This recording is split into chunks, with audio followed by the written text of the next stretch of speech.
In Marvel Rivals, trying to climb with terrible teammates might feel like it's literally impossible. From 0-10 Spider-Mans to supports that don't look up, it can be really frustrating out there trying to grind on tank, DPS, or support. That's why you need a solo carry, and you need to play a character that has all the potential to deadlift a lobby so that you can climb regardless of how bad your teammates are on average. That's why in this video, we're going to go over the best solo carry heroes for low and high elo and give you tips and tricks along the way. But I'd highly recommend checking out the Marvelrivals Academy for a consistent coach scrims, in-depth coaching from many of the top coaches, a dedicated community trying to climb, and so much more, plus 30 days completely free. So you can just check it out risk-free in the links down below, and I can't wait to see you there. Now we're going to go by every single role, and we're going to give you the suggestion that we have for low elo and high elo. Now, first off, let's talk about tanking, and I do think that one hero in particular is the absolute best when it comes to hard carrying or solo carrying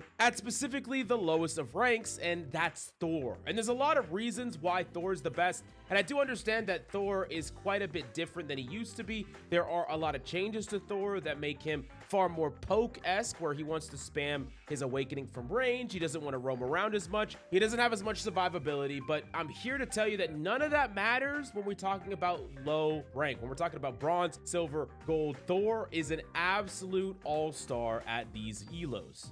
Now, the reason is because Thor just simply doesn't lose a 1v1 with any character in the game. Thor is like the god of fighting a 1v1 because you get the extra shields, because you have the ability to trade a ton of damage in a coordinated fight with a whole bunch of different people. And in higher rank lobbies where you're gonna get stunned and grabbed and all that stuff, you can be super vulnerable, but in the chaotic nature of low elo, everyone is running around doing their own thing. And when Thor runs around and runs into someone that is by themselves, he kills them completely free. Basically, any person that you run across, any DPS, any squishy, you're gonna be able to just simply pop awakening and kill them or trade damage in an incredibly favorable way. And one of the ways that you can test how strong Thor would be in 1v1 situations is actually playing him in the deathmatch doom match, and he just dominates in that environment, that deathmatch environment, which is exactly why he dominates in the very deathmatch-esque low elo gameplay, where you get to roam around, you get to kill things all by yourself. Like,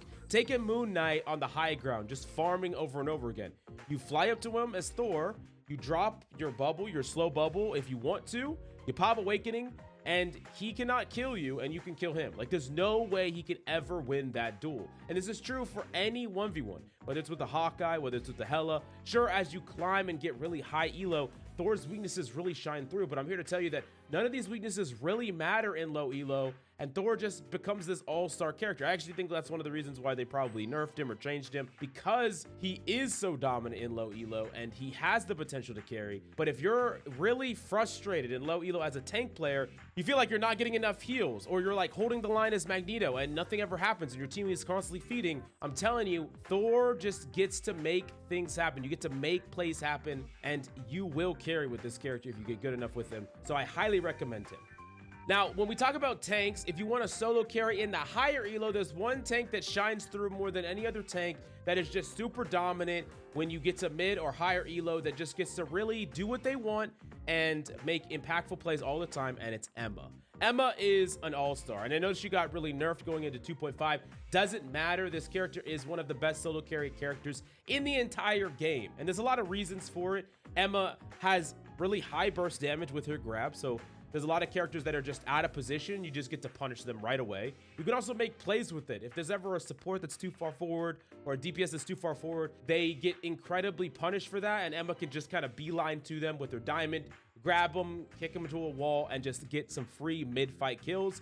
And getting mid-fight picks is great. Like, a lot of tanks will just kind of play this attrition back and forth game that's like slow, where you're trying to not really make that many mistakes. But if you want to carry a game, you need to make proactive plays. You need to make plays that can open the fight up for your team, and Emma is super, super good at that. In addition to that, Emma can be pretty self-sufficient because you have a wall that you can move around and like use it as an extension of a piece of cover to keep you alive. Plus, you could do damage from range, so you're reasonably good against a lot of characters like poke characters and flying characters, depending on where they're positioned. But most importantly, you can trade damage without relying on a ton of heals. Like, one of the things about Groot, I think a lot of Groot players get frustrated with, is he requires a ton of resources. Like, he's built to trade blows and get constantly healed up, but your supports need to enable that. And if they don't, you just fall over. Emma can play in a way that doesn't require a crazy amount of resources from your team, so you can still be effective without necessarily being pocketed or needing your team to be constantly aware of you. But really the most important thing about Emma by far is the fact that Emma's ultimate is such a playmaking ult. Because it denies enemies' ability to ult, you can deny plays before they happen. If you catch supports off guard, you can just make it so they can't ult. You can hit entire teams with your ultimate and basically just win the fight outright. I do think that Emma ultimate especially is extremely powerful when used correctly and can really open up an entire fight. I mean, have you ever pushed a choke point like over and over again and it feels like you can never win a fight, you can never get anything going? I think Emma can brute force through. Now, there's some tips I got for you when you're using Emma ult. You got to track certain barriers, you got to track certain shields, you got to track certain cooldowns like Magneto Bubble, like Doctor Strange Shield, like Emma Shield. Like, there's a lot of these things that can deny your ultimate from getting value. And you also have to think about, can your opponents run away behind cover? So you got to put yourself in a position where you push like past the corner to where they're on the back foot, but they can't quite get away from you and they don't have these cooldowns that can stop you. This is really important, but if you set this up, you can absolutely carry fights. Now, next we have DPS, and I do got some really interesting suggestions here for low elo, especially for DPS. If you want to carry, I have to recommend Squirrel Girl. I think Squirrel Girl is incredibly underrated, and for low elo, Squirrel Girl is an absolute menace because Squirrel Girl does several things that other DPS just don't do comparatively. So number one, she trades damage at an extremely favorable rate. So the enemy team will constantly be low HP, low health, the tanks will be low, the supports will be low, everyone will be low, and your team will not take anywhere near that much damage. Squirrel Girl just gets to constantly apply pressure just for existing, and especially when opponents are not doing things deliberately, like they're not fighting deliberately, they're not making plays deliberately, they're not using their cooldowns deliberately. Squirrel Girl gets more value the longer people just kind of do nothing. Like in lower elo, players are just kind of standing around and then just like shooting and they're trading blows, but they're not doing anything with intent, enough intent. Squirrel Girl feasts on that. Basically, any passive play, any passivity, Squirrel Girl will heavily punish. Another layer on top of that is that players are not positioning well as flyers, so a lot of flyers will just die to easy hit scan. And then a lot of characters that will come after you and hunt you, like Psylocks and things like that, players are not good enough to utilize those characters to deny you. So Squirrel Girl is going to be less contested, she's going to be harder to counter, and she's just going to get so much free damage and free value. And one of the things that Squirrel Girl also does is that she actually can beat supports to their ultimate, which is extremely rare. Like, almost no DPS can beat a support to their ultimate. You're trying to beat a Cloak or a Luna Snow to their ultimate, good luck. Squirrel Girl can, and she can trade for these defensive ultimates or even just kill supports before they get it. Like, you can just get an ultimate incredibly quickly, pop it and win a fight before the opponents even have time to build up theirs, and then you're gonna be on your way to the next one, automatically put your opponents under a ton of pressure, and then you're going to be able to bait out defensive ultimates with it. It's super strong, and I think the fact that Squirrel Girl also just has good mobility, being able to jump, reset, jump, or being able to stun, reset, stun a tank like a Hulk or a Thor or whoever's in your backline, all super powerful. And on certain maps, certain choke points, Squirrel Girl is just free value. And even in the higher elos, I think Squirrel Girl can just instantly win certain choke points. Of course, she's going to be weaker in the wider open maps, but overall, I cannot recommend Squirrel Girl enough. I think she's amazing. Now, moving on to DPS High Elo, these are the two solo carry characters that I would recommend the most. And I say two because I think both these characters are similar in that they are hypermobility, they give you a lot of options, and they require the least amount of help and resources from your team, both Psylocke and Star-Lord. These are characters that get to do their own thing. They get to operate basically purely on health packs. They're not gonna need a lot of healing, so you need really little resources from your team. They're also both very good at solo winning duels. So if they're playing on an off angle, they have to fight Hellas, they have to fight an enemy Bucky or whoever. with the proper skill, you can win these duels. And I think that's really important. If you want to carry in higher elos, you need to be able to play the positions you want, but also challenge other DPSs for the position you want and win. Like being able to challenge another DPS and either get out or win the fight is super important. These characters give you great dueling capabilities, and that ability to position anywhere you want is really important because it just allows you to be where you need to be. I think one of the things that you can do to carry high elo, especially on a DPS, is know what ultimates are going to matter. This is one of the most important tips I can give you, is in a fight that's coming up. Let's say there's 1 minute left, you're on defense, you know the fight's coming up. Knowing what ultimates the opponents used and what they haven't used is super important as a DPS, because when you play characters like Psylocke and Star-Lord, you get to decide who you pressure. Are you going to pressure a Luna as they come into the fight? Are you going to pressure their Bucky as they come into a fight? Are you going to poke their tank? And knowing what ult they have, you are trying to create an awkward situation, because I'll tell you what, that Bucky is going to feel really awkward when he walks into the fight. He's the only one with an ultimate that is going to potentially win the fight. And now he's fighting a Psylocke. And then maybe he has to ult early, way before he wanted to ult, or he dies before he gets to use it. And this has happened to everyone, where there's like, they have an ult and then they use it, they have to use it early, or they die before they use it, they don't get to use it optimally. You can force this awkwardness with Psylocke and Star-Lord. You got to know that they have it, and you know that they are hoping they can get something from it. And if you allow them to walk up, you know, pick their spots, ult exactly how they want to. They want to pop that Moon Knight ult. They're gonna line it up perfectly. They start walking forward. Boom. Now they're fighting you. Now you're putting pressure on them. They're put like in a really awkward situation. They don't get to ult optimally, and that's what you can do, because these characters have great mobility and they can fight by themselves. They get to really impact the fight in a way that other characters can't, because, you know, you're playing like a Bucky in your back line and you're just standing with your team. It doesn't matter if you know all these things are coming. What are you going to do about it? You can't go play up. You can't go play into their spawn. You can't go make an aggressive play. Not really. But with Psylocke and Star-Lord, you can. And the other reason I suggest these two characters is that their ultimates are just kind of like a checkmate ult, right? Oops, I win. If there are certain conditions that are met, Psylocke ult will get kills guaranteed. If there's certain conditions that are met, Star-Lord ult will get kills guaranteed. And having ultimates that are reliable like that, I think, are really important, because when you can set up those conditions, you can play for them. You can play for the checkmate, and once you have it, you just win. You just win the fight. And having that level of reliability in both the decision-making neutral and the really powerful ultimates, all combined, I cannot recommend these enough for high elo if you want a solo carry. Now, last but certainly not least, we have supports. And I think there's a lot of recommendations I could give for climbing most in low elo, but I have to say Cloak and Dagger is the one that gets my pick for a lot of reasons. I think Cloak and Dagger provides a ton of healing that is needed, like as much healing as you would need if you're healing a variety of compositions, whether you're healing like a freaking Magneto, or you're healing a Penny, or you're healing a Groot. It doesn't matter. Cloak and Dagger can handle the job. Even if you have like an Adam or a Loki as your second support, doesn't matter. You can still do the job.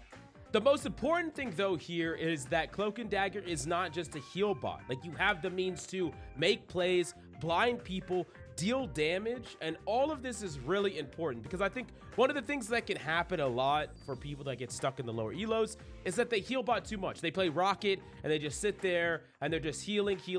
They're providing a crazy amount of healing, and they say, I have 50,000 healing and my team sucks, right? And that's gonna happen because players are not gonna do things with your resources. They're not capable of it. They're gonna do random stuff. They're gonna int and feed. You're gonna pocket them all you want and they're still gonna die. So what you need to do is, the lower in rank you are, you need to find ways to be impactful yourself. And there are some characters that can do that, like Mantis, right? Can run around and frag. But that's like a DPS almost, and you need the mechanics to back it up. I think Cloak and Dagger is the right combination of not requiring an insane amount of mechanics from you to carry, but still being able to consistently impact the fight, consistently get kills, get offensive-based value. All of that combined is really, really important. But there are a couple of things that I need you to do. Number one is be a bit greedy with how you're fighting enemies. I think Cloak and Dagger can actually get just straight up kills on people, and mechanically they have to hit shots on you to shut you down, and there's a lot of characters that just aren't going to be able to. So from Flyers that are too low to the ground, to Spider-Men that are thinking they can run away, to even Hellas that are trying to fight you, you can win duels with a lot of these characters as long as you're really careful based on their cooldowns. Another thing that I would recommend is to often play for a fast ult. That's one of the things that's so powerful about Cloak and Dagger, is that Number one, your teammates are going to feed. Your tanks are going to feed and take a lot of damage. Number two, you build up ult faster than any other support, basically any other character in the game besides a couple ones like Squirrel Girl and things like that. Meaning that you can just win a fight by playing to get an ult and pop an ult as soon as possible. No one else on the battlefield has an ult. You pop an ult really aggressively, proactively, win that fight. At the tail end of your ult, you DPS and you actually legitimately just isolate somebody and kill them. Ideally, you try to isolate one of their supports and kill them so that not only did you ult first, but then you blinded and then murdered the Luna before she could ult. And then you just got a pick on someone that could have gotten an ult and then ulted to keep your whole team alive. Remember, when you pop your ultimate, during that window, you can just basically purely DPS. You don't have to heal when everyone's standing in your Cloak and Dagger ult. So this is how you can make some really proactive plays. And that's one of the things also in low elo is I want you to limit tests more. This doesn't just apply to supports. It applies to all roles. I think a lot of people just play overly safe. I want you to test your limits, poke and prod and see what you can get away with and really push the bounds of what you think is possible, because a lot of times players are just not going to punish you if you're very aggressive, if you act in a very proactive manner. If you do get punished for it, then you can kind of adjust from there. But I do recommend Cloak and Dagger as the #1 low elo carry support. Just very versatile, very strong, and I highly, highly recommend them. But let's talk about high elo. If you want to carry for high elo, there's one character that I think carries in high elo as a support, maybe harder than every character in the game, and it's Loki. I think Loki might just be the hardest carry character, period, and there's a ton of reasons for it. He just applies a ton of damage-based value for one. Like, you could set up in an off angle, which, by the way, Loki has great mobility. Two forms of it, which is mobility just means more options. Mobility is great when you're trying to carry because you can always position better. And when you take these aggressive angles, you can set up multiple clones and just shoot things and trade damage favorably with most DPS. And if you invest your totem, you can just win a fight with most DPS. So Loki gets to push out a ton of pressure.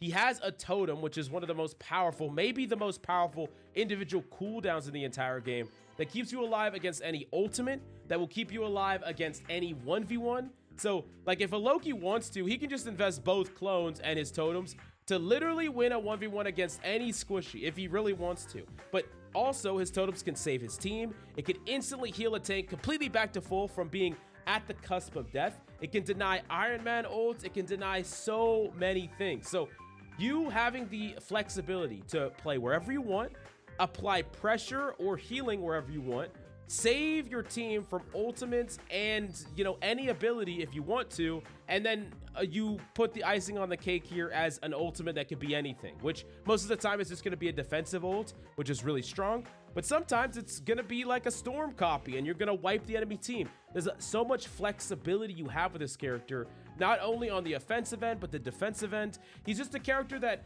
his base kit is so hard to beat, and when players start min-maxing the character of Loki, they start doing crazy things. Like, there's a reason why there's so many Loki players in the top 100 of top 500. There's a reason why Loki will just farm SVPs more than any other support, more than any other character when played properly. He just has such a high ceiling for carrying, and he just doesn't really care about anything. Like, he's not afraid of anything. I think Loki can have a good, favorable matchup against literally every character in the game, and that's insane for a support. So he's my #1 recommendation to learn for anybody, but for supports, if you're looking for a high elo carry character, I literally can't recommend anyone besides Loki. He's just the all-in-one package. He's so freaking strong. But anyways, this is my best heroes to solo carry. Let me know down below if there's any character you think I missed, and comment your favorite character to solo carry down below. Smash the like, subscribe, and don't forget to check out 30 days of free coaching in the links down below. Thank you,